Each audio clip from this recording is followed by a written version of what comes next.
Fjarðarveitingar veisluþjónusta kemur með matinn til þín.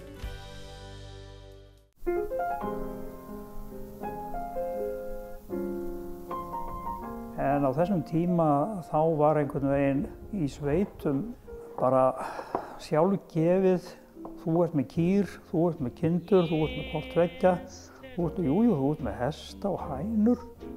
En að vera með ferðamenn var náttúrulega bara ekki inni í kortinu, sko. Þaðan á síður að fara að taka pening af ferðamannunum. Ég segi nú ekki að maður hefur nú fengið bágt fyrir, en það var svona, maður fékk svona glósur að þetta ætti nú bara ekki heima í sveitamenningunni. Já, þau Ólafur Eggertsson og Anna Antoníusdóttir á Berunesi í Berufirði eru með fyrstu ferðaþjónustubændum á landinu og hafa byggt upp glæsilega þjónustu sem nýtur mikilla vinsælda. Við byrjuðum mjög snemma í þessum ferðaþjónustuferli svona almennt. Það eru eitthvað 45 ár síðan að við byrjuðum. Ja. Og það voru svona sérstakar ástæður fyrir að við prófuðum þetta.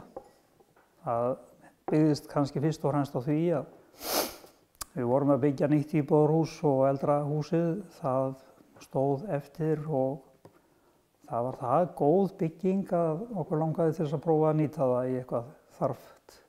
Að á þeim tíma þá voru pólitíkusar gjarna á yfirreið og fengu sér kaffi á öldum stöðum. Tómas Árnason og Eysteinn Jónsson þeir komu alltaf á hverju ári og fengu sér kaffi hérna hjá tengdamóður minni Sigríði heitinni og Antoníusi. Og við vorum að drekka kaffi þarna, þetta er árið 1972, sumarlagi, og það barst í tala að nú værum við að flytja inn í eitt hús og hvað ætti nú eiginlega að gera við gamla húsið. Nú Eysteinn sagði að það væri nú verið að byggja brýr fyrir sunnan Vatnajökul og þegar að þær kæmist í gagnið að þá opnaðist hringvegurinn og þá færu nú margir að fara hringinn. Og einhvers staðar þyrfti nú fólkið að gista. Og á þeim tíma þá voru náttúrulega hótel á nokkrum stöðum á Austurlandi og Suðausturlandi. En það var nánast ekki neitt svona einhverja svefnpokagistingu sem kostaði lítið. Og þetta nú svona kveikjan að því og ég segi að Eysteinn eigi nú svona grunninn af þessari hugmynd. Eftir að veturinn er liðinn og 73 þá setjum við bara lítið skilti niður á veginn og það var nú ekki farið að fara neina svona formlega leið af þessu, bara að vita hvernig útkoman yrði. Og það má segja að það hafi aðallega verið Íslendingar á tjaldferðalagi sem komu fyrstu 2-3 árin. Ólafur segir að eftir 1980 hafi hlutföllin farið að snúast við og erlendi ferðamenn orðið mikill meiri hluti gesta. Í dag er gistirými fyrir 60 gesti í 3 húsum og smáhýsum og eru þau oftar en ekki uppbókuð yfir sumartíman. Þetta var svona hægur og stígandi gangur í þessu og aukningin hún hefur mikið haldist í hendur við það hvað þeir höfum að bjóða. Og við erum mjög heppin með það að á löngum tíma þá hefur myndast mjög gott og ég segi nú bara persónulegt samband við ferðaskrifstofur, erlendar og innlendar líka. Og eins og núna að þá skiptist hópurinn sem kemur nokkuð á milli þeirra sem að panta beint til okkar og þeirra sem að panta í gegnum booking.com og síðan farfugla eða High Hostel International. Þetta er svona tröppugangur en það má segja 90, það má segja 2000, það má segja 2014. Gamli bærinn á Berunesi er frá árinu 1907 og er hann byggður á forfeðrum Önnu en byggt var við hann við lok seinni heimsstyrjaldar.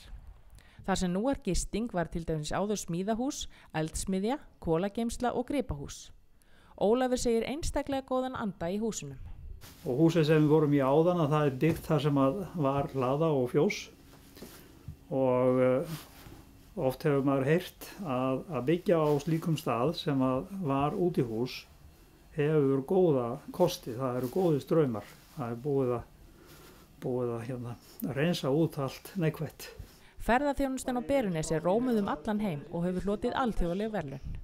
Árið 2008 hafnaði Berunesi silfursæti á lista sem mælir ánægju gesta á farfuglaheimilum á heimsvísu og árið 2009 í öðru sæti yfir bestu farfuglaheimili Evrópu samkvæmt vali gesta. Einnig hafa þeir fengið viðurkenning frá Markaðsstofu Austurlands og víðar. En hver ætli sé lykillinn að þessari miklu velgengni? Ef þú ert að fara yfir í einhverja þjónustu, þá er náttúrulega það hættulegast að það er að hugsa að þetta er bara einnota því að þessi kunni hann er að koma núna og svo er hann farinn og þá er bara að gera að reyta hann bara nóg af honum og svo er hann bara horfinn og týndur. En hafið þetta einhvern tíma verið hægt, þá er það alls ekki hægt núna.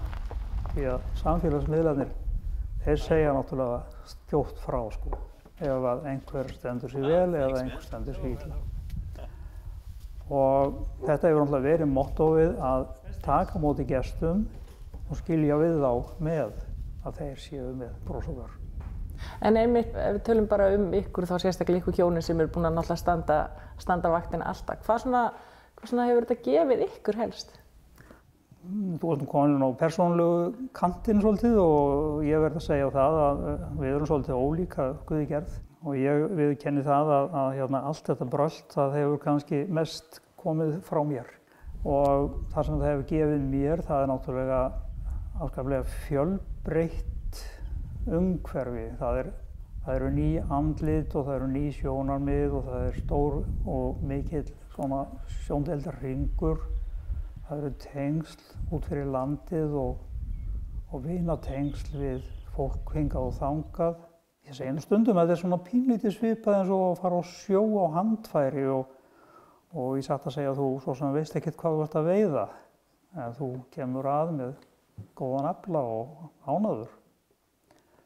Og það eru ýmsar tegundir og sama er nú með daginn. En hvað með framhaldið á Berunesi? Það er svo margir sem spurja, heyrðu, hvað verður þetta? Ætlið þið að fara að hætta? Hvað verður þá?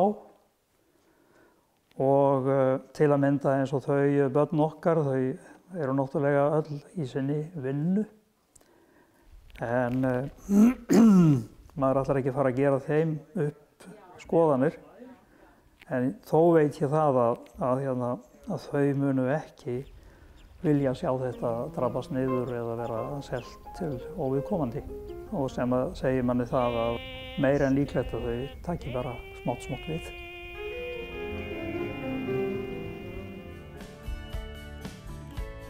Fjarðarveitingar veisluþjónusta kemur með matinn til þín.